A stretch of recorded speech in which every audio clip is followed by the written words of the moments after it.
दोस्तों, यह है काठमांडू, जो न सिर्फ नेपाल की राजधानी है बल्कि हिमालय की गोद में बसा एक ऐसा ऐतिहासिक शहर है जहां धर्म, संस्कृति, प्रकृति और आधुनिकता का अनोखा संगम देखने को मिलता है। काठमांडू सिर्फ एक शहर नहीं बल्कि नेपाल की राजनीतिक, आर्थिक, धार्मिक और सांस्कृतिक आत्मा है। ये शहर पहाड़ों से घिरी हुई एक ऐसी घाटी है जिसे काठमांडू घाटी के नाम से जाना जाता है। नेपाल की संसद, राष्ट्रपति भवन, सुप्रीम कोर्ट से लेकर देश की बड़ी यूनिवर्सिटीज और कॉर्पोरेट ऑफिस सब कुछ इसी शहर में मौजूद है। आज के इस वीडियो में आपको बताएंगे काठमांडू की पूरी कहानी, इसका इतिहास, भौगोलिक स्थिति, आबादी, प्रशासन, अर्थव्यवस्था और इस शहर की कनेक्टिविटी के बारे में। काठमांडू शहर का इतिहास बहुत ही पुराना है। ऐसा माना जाता है कि इस घाटी में इंसानी बसावट लगभग 2000 साल पहले शुरू हो गई थी। यहाँ कई पुरातात्विक खुदाइयों में लिचावी और मल्ल राजवंशों के प्रमाण मिले हैं, जो 3वीं से 18वीं सदी तक इस क्षेत्र में शासन कर गया है। कहते हैं कि काठमांडू पहले एक विशाल झील थी, जिसे मंजूश्री नाम के एक संत ने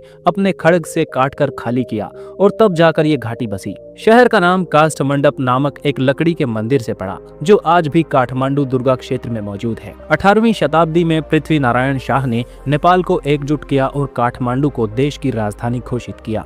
अब बात करते हैं इस शहर की भौगोलिक स्थिति की। काठमांडू शहर नेपाल के मध्य में मौजूद है और ये बागमती जिले का हिस्सा है। ये पूरा शहर एक घाटी के भीतर बसा है, जिसे 3 मुख्य शहर मिलकर बनाते हैं: काठमांडू, भक्तिपुर और पाटन। इस घाटी की औसत ऊंचाई 1400 मीटर यानी लगभग 4600 फीट है और इसे चारों तरफ से पहाड़ों ने घेर रखा है। काठमांडू शहर का कुल क्षेत्रफल 49.5 वर्ग किलोमीटर है। यहाँ की जलवायु एकदम हल्की ठंडी होती है, गर्मियों में 30 डिग्री से ऊपर नहीं जाती और सर्दियों में 1-2 डिग्री तक गिरती है। शहर के बीचों बीच बागमती नदी बहती है, जो धार्मिक और सांस्कृतिक दोनों दृष्टियों से बेहद महत्वपूर्ण है। जनसंख्या और प्रशासनिक ढांचे की बात की जाए तो 2011 के जनगणना के अनुसार काठमांडू म्युनिसिपैलिटी की आबादी 10 लाख से ज्यादा थी और आज ये अनुमानित तौर पर 15 लाख से ऊपर पहुंच चुकी है। शहर में बहुभाषीय, बहुधार्मिक और बहुजातीय लोग रहते हैं। मुख्य भाषा यहाँ की नेपाली है, लेकिन नेवार, मैथिली, भोजपुरी, हिंदी और अंग्रेजी भी यहाँ पर खूब मात्रा में बोली जाती है। यहाँ हिंदू धर्म के बाद बौद्ध धर्म का गहरा प्रभाव है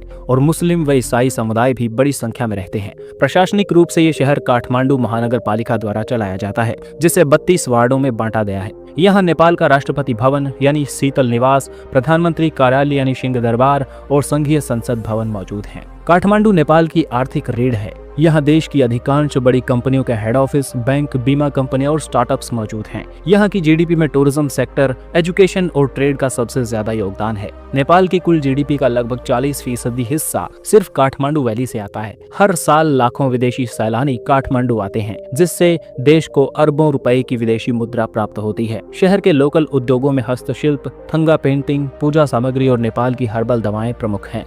अब बात करते हैं काठमांडू के इंफ्रास्ट्रक्चर और ट्रांसपोर्ट सिस्टम की। शहर में सड़क नेटवर्क का विस्तार तो हुआ, लेकिन ट्रैफिक एक बड़ी चुनौती है। त्रिभुवन अंतर्राष्ट्रीय हवाई अड्डा यानी TIA शहर के केंद्र से सिर्फ 6 किलोमीटर दूर है, जो नेपाल का सबसे व्यस्त एयरपोर्ट है। यहाँ से भारत, चीन, दुबई, मलेशिया और सिंगापुर के लिए डायरेक्ट फ्लाइट्स उपलब्ध हैं। शहर के भीतर पब्लिक ट्रांसपोर्ट में बस, टेम्पो और प्राइवेट कैब्स का खूब इस्तेमाल होता है। हाल के वर्षों में इलेक्ट्रिक वाहनों को भी बढ़ावा दिया गया है। नेपाल सरकार काठमांडू मेट्रो रेल प्रोजेक्ट पर भी विचार कर रही है। काठमांडू को सांस्कृतिक राजधानी कहा जाए तो गलत नहीं होगा। यहाँ हर कोने में मंदिर, स्तूप और मठ दिखाई देते हैं। यहाँ के प्रमुख मंदिरों में पशुपतिनाथ मंदिर, जो हिंदुओं के लिए सबसे बड़ा पवित्र मंदिरों में से एक है, स्वयंभूनाथ मंकी टेम्पल बौद्ध और हिंदू दोनों के लिए पूजनीय है। इसके अलावा बौद्धनाथ स्तूप, जो यूनेस्को वर्ल्ड हेरिटेज साइट का हिस्सा है, और दरबार स्क्वायर, जहाँ राजा महाराजा रहा करते थे, थमेल ट्रेवलर्स के लिए शॉपिंग, फूड और मस्ती का केंद्र है।